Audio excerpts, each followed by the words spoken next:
from the Grey Log. Today I'm just going to extend a little bit on manipulating and transforming shapes and layers, that sort of thing. So whatever you've got on your individual layers, we're just going to have a little play around with the transform tools, which you can find in Edit, and you can either go to Free Transform Path, which is shortcut is Control T, or Transform Path, which gives you a number of different options. We're going to start by selecting Transform Path, which is here, and then we're going to select Scale.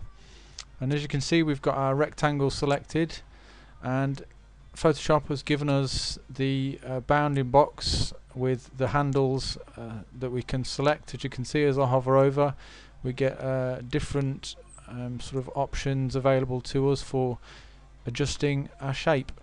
You can see this one's given us a diagonal handle, which denotes that we can kind of drag our shape up this way, which allows us to extend to the right there and up on the top there as well. So we can do that, or we can go to just the left, or the right, and drag it out to the right, or to the left and drag it out that way.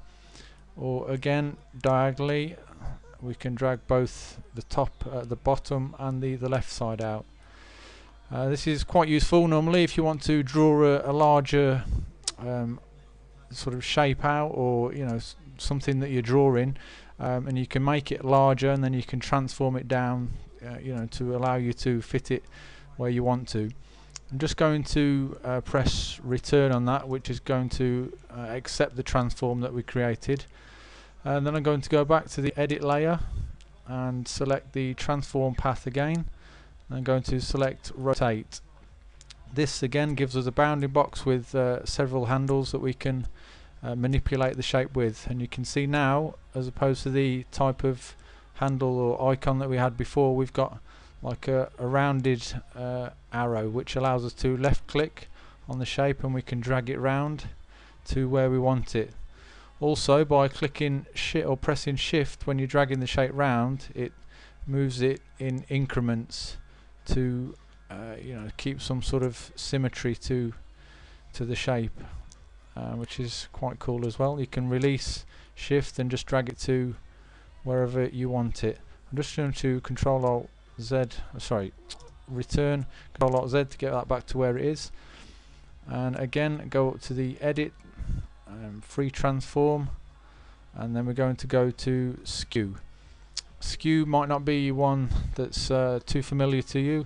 It's again gives you several different options with the bounding box and the handles available to us, and you can see now when I get close to the shape, this left and right arrow appears on the cursor there, and if we click when that arrow's when the arrow appears, we can left click, hold the button down, and then we can drag our shape out to skew it left or right, or we can go onto the left side there and drag it up or down, and obviously you can go to the other side and do exactly the same.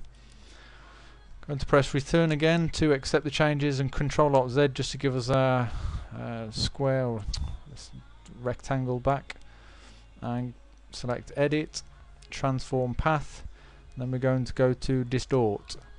Distort again gives us a bounding box with several handles. Now we have a different icon appear when we roll or get close to our shape, which if you left click and drag out the handle, you can see that it allows us to manipulate the shape again in a different way. We can release the mouse button there and go to the opposite side and drag that out again, which gives us a completely different shape. If you select the center ones there, it's just going to drag the whole bottom section down there. You can so drag it left and right still excuse me, and I'm just going to click press return again and Control Alt Z. You can press Control. The difference between that, if you don't know, is Control Z will take you back one step. Control Alt Z allows you to go back multiple steps. It's just habit pressing Control Alt Z, as opposed to just Control Z sometimes. So if you don't know that, then it's a useful shortcut, which lots of people don't use them. It's much quicker to do it that way. And the next one down, we've got perspective, which gives us another icon. We've got the bounding box again with the handles, and you can see it's just given us a simple pointer to see where we're selecting, and we can drag this up and you'll notice the shape reduces in height from the top and the bottom, and we release that and it adjusts it to sort of give the shape a little bit of perspective as the tool would suggest. I'm just going to press Control T, which gives us the transform tool, and kind of just drag that around a little bit. So you can see if I press return again to deselect that, it kind of shoots, it looks like it's shooting off in this direction, which gives it a little bit of perspective. I'm going to press Control Alt Z again to return back to our rectangle. Select the edit, transform path, and we're going to go to the warp tool. This is the last one I'm going to cover in this short tutorial. This again gives us a bit more of a complicated bounding box, but you can see there's a number of handles that we can go about selecting. This allows us to adjust the shape in some quite funky ways.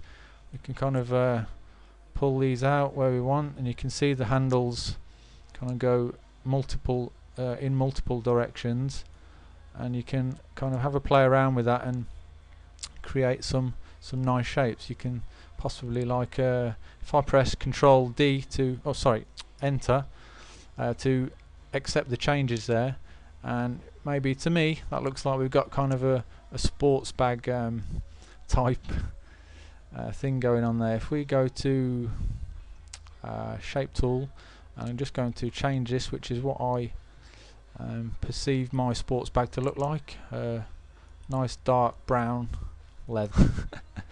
Okay YouTube, thanks very much for watching. I hope this short and brief tutorials possibly helped you in some way. Don't forget to please subscribe and comment. That would be very great. Thanks a lot. Bye.